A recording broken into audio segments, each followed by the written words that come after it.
Kondapur Sriram Nagar NS home co living హాస్టల్లో నిన్న 7:30 గంటల ప్రాంతంలో కొండాపూర్ పోలీసులు రైడ్స్ నిర్వహించారు. ఇందులో గంజాయి అమ్ముతున్నటువంటి ఇద్దరు వ్యక్తులను కూడా పోలీసులు అదుపులోకి తీసుకున్నారు. ప్రస్తుతం మనం విజువల్స్లో చూడొచ్చు.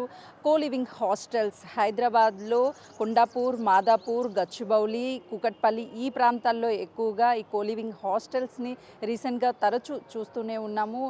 ఈ కొండాపూర్లోని ఎన్ఎస్ హోమ్ ఫీల్డ్తో women's, men's PG co living hostel అనే బోర్డుని కూడా ఏర్పాటు చేశారు. దీంట్లో దాదాపు వందల మంది అటు చదువుకుంటున్నటువంటి వాళ్ళు, జాబ్స్ చేస్తున్నటువంటి వాళ్ళు ఇందులో కలిసి కో లివింగ్ అమ్మాయి, అబ్బాయి కలిసి ఉండడానికి ఒక ప్రత్యేకమైనటువంటి హాస్టల్సే కో లివింగ్ హాస్టల్. గతంలో ఇక్కడ హైదరాబాద్లో ఎక్కడా కూడా ఈ కో లివింగ్ హాస్టల్స్ అనేవి మనకు కనిపించేవి కాదు.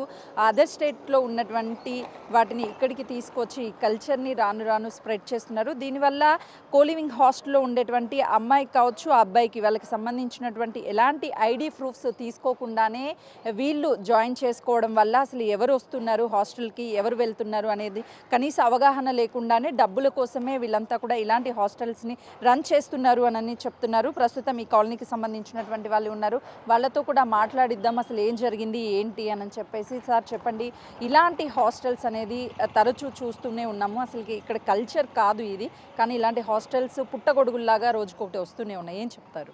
మేము గత 6 నెలలుగా వీటి మీద మేము పోరాడుతూనే ఉన్నాం. జిహెచ్ఎంసీకి అనేక రిప్రజెంటేషన్స్ ఇచ్చాం. ఆ రిప్రజెంటేషన్లో భాగంగానే మనం వచ్చి ఇక్కడ కొంచెం ఆక్యుపేషన్ ఉంటే రోడ్ ఆక్యుపేషన్ దాని వరకు చేసిపోయారు. ఈ కో లివింగ్ హాస్టల్స్ గురించి ప్రత్యేకంగా ఇది రిప్రజెంటేషన్ ఇచ్చాము. టౌన్ ప్లానింగ్కి కమిషనర్ గారు, మేడం గారును, టౌన్ ప్లానింగ్ ఏసీపీ గారు ఇద్దరు కూడా నోటీసులు ఇస్తామని చెప్పున్నారు. నోటీసులు ఇస్తానని ఇష్యూ చేస్తామని చెప్పున్నారు. ఇవి బాగా ఎక్కువైపోయినాయి. కో లివింగ్ హాస్టల్స్ వరకు అయితే okay, plus construction unauthorized constructions, plus co living hostels. Co living hostels nothing but dating centers or brothel houses, ఏదైనా కావచ్చు. మాట అనకూడదేమో, ఐమ్ సారీ. బట్ దీంతోపాటు ప్రస్తుతం మన ముఖ్యమంత్రి రేవంత్ రెడ్డి గారు ఏదైతే ఉక్కుపాదంతో పనిచేస్తానంటున్న ఆ డ్రగ్స్ మాఫియాకు కూడా ఇయే కేంద్ర బిందువులు అవ్వటం విచారకరం. ఇప్పుడు కో లివింగ్ ఆర్ హాస్టల్ అనేది వచ్చిన బ్యాచిలర్కి ఎక్కడో ఒక చోట అకామిడేషన్ కావాలి కాబట్టి హాస్టల్ వరకు అకామిడేషన్ మాకు అభ్యంతరం ఉండదు. కొన్ని ఇబ్బందులు ఉంటాయి, ఆ ఇబ్బందులను మేము సర్దు చేసుకుంటా పోతాం ముందరికి, వాటికి మేము సహకరిస్తాం. కానీ ఈ డ్రగ్స్ మాఫియాకి కేంద్ర బిందువు అవ్వటం అనేది భావితరాలకి కోలుకోలేని దెబ్బలు తగులుతూ ఉంటాయి. మనం ఒకసారి హాస్టల్ని కూడా చూడొచ్చు. అంటే ఎన్ఎస్ హోమ్ ఫీల్డ్స్ అని ఒక బోర్డుని ఏర్పాటు చేసి women's, men's PG co living hostel అని చెప్తున్నారు. వాస్తవానికి వాళ్ళు ఎక్కడి నుంచి వచ్చారు ఏంటి అన్న కనీసం డీటెయిల్స్ కూడా తీసుకోకుండా వాళ్ళు జాయిన్ చేసుకుంటారు అన్న ఆరోపణలు వస్తున్నాయి, వాస్తవమేనా? అదే మేము కూడా చాలామందికి చెప్తున్నాం, మీ దగ్గర ఉన్న డీటెయిల్స్ ఇవ్వగలరా అంటే డీటెయిల్స్ కరెక్ట్గా ఉండవు.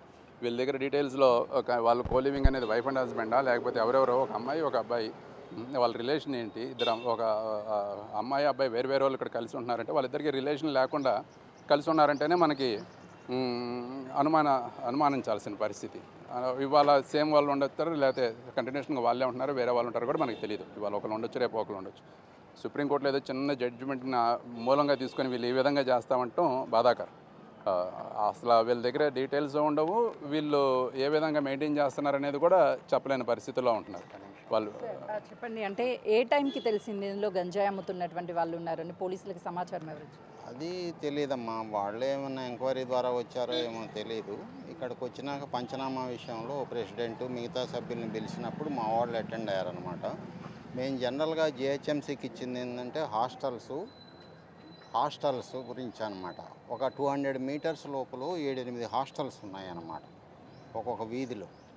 ఈ విధంగా హాస్టల్స్ పెరిగిపోయి రెసిడెంట్స్ ఉండటానికి వీల్లేని విధంగా ఉన్నాయి. పైపెచ్చి ఏంటంటే రోడ్డు ఎంక్రోచ్ చేసేసి అటు హాస్టల్ ఇటు హాస్టల్ ఉన్నప్పుడు 30 ఫీట్ రోడ్డు 10 ఫీట్ రోడ్డు కింద మారిపోయిన పరిస్థితులు ఉన్నాయి.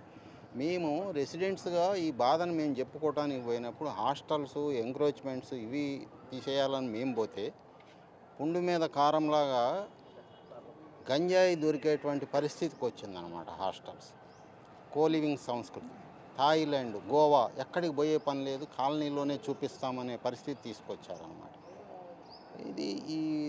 దీని మీదనే సఫర్ అవుతూ ఉన్నాం అన్నమాట. సరే, ఎగ్జాక్ట్లీ చెప్పండి, ఎందుకనంటే ఈ కో లివింగ్ హాస్టల్స్ అంటే అమ్మాయిలు అబ్బాయిలు ఉంటారు, అబ్బాయిలు అమ్మాయిలు ఉంటారు. రేపటి రోజు ఏదైనా ప్రాబ్లం జరిగే అవకాశం ఉంటుంది. ఈ కాలనీలంతా కూడా రెసిడెన్షియల్ జోన్గా కనిపిస్తుంది, ఏం చెప్తారు?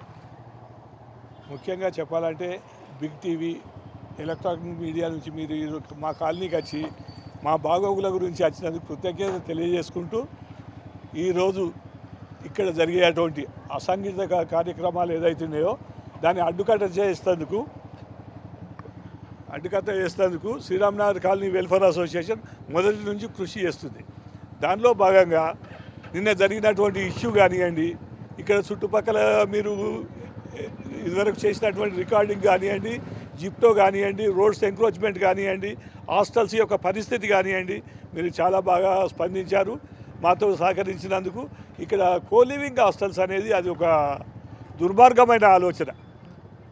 ఈరోజు దేశం ఏ పరిస్థితికి పోతుంది, ఏమవుతుంది, యువత తరం ఎటుపోతుంది అనేది తెలియనటువంటి పరిస్థితి.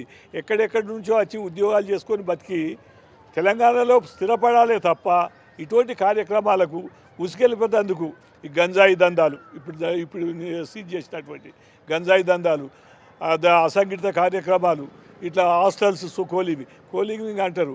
ఆమె ఎవరో తెలియదు, ఈయనెవరో తెలియదు. ఇక్కడ రూమ్ ప్రొవైడ్ చేస్తారు.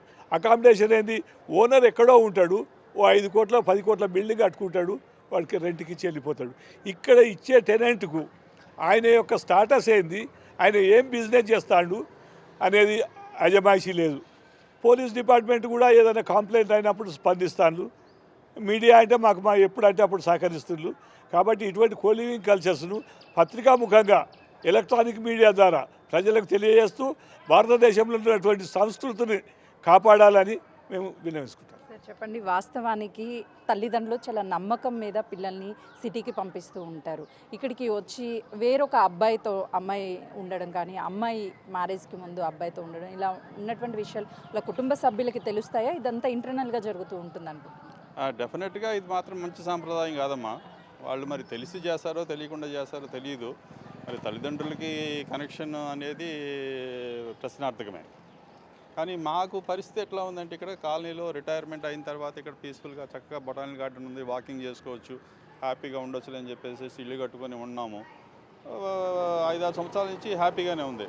కానీ గత 2-3 సంవత్సరాల నుంచి పరిస్థితి కంప్లీట్గా సినారియో మారిపోయింది. ఇటు మరి ఈ హాస్టల్ సంస్కృతి రావటం వల్లనే ఇట్లాగే జరుగుతుంది. మేము గంజాయి దాకా పోలేదు, కానీ ఈ కోలివింగ్ గురించి, పార్కింగ్ ప్రాబ్లమ్స్ గురించి, ఈవినింగ్ ఆడవాళ్ళు నడవటం ఇబ్బందిగా ఉంటుందని ఆలోచించాం. కానీ గంజాయి కూడా దొరికిందంటే అది ఎంత తీవ్రమైన పరిస్థితి అనేది మాకు ఇప్పుడు అర్థమవుతుంది. మేము కూడా మా అసోసియేషన్ తరఫున ఇంకా మా ప్రతిఘటనని తీవ్రతరం చేసి ఇంకా కొత్తగా ఇక హాస్టల్స్ అనేవి రాకుండా మేము అధికారులని గట్టిగా అడుగుదాం అనుకుంటున్నాం. అంటే వాస్తవానికి ఇక్కడంతా రెసిడెన్షియల్ జోన్ కనిపిస్తుంది, ఫ్యామిలీస్ ఉంటాయి. ఈవినింగ్ అయితే ఇక్కడ అట్మాస్ఫియర్ ఎలా ఉంటుంది? ఆల్రెడీ మీ అందరినీ చూస్తే రిటైర్డ్ ఎంప్లాయీస్లో ఉన్నారు. ఒక పీస్ఫుల్ లైఫ్ని కోరుకుంటారు, బయటికి వస్తూ ఉంటారు. అలాంటి టైంలో ఎలాంటి డిస్టర్బెన్స్ ఉంటుంది ఇక్కడ?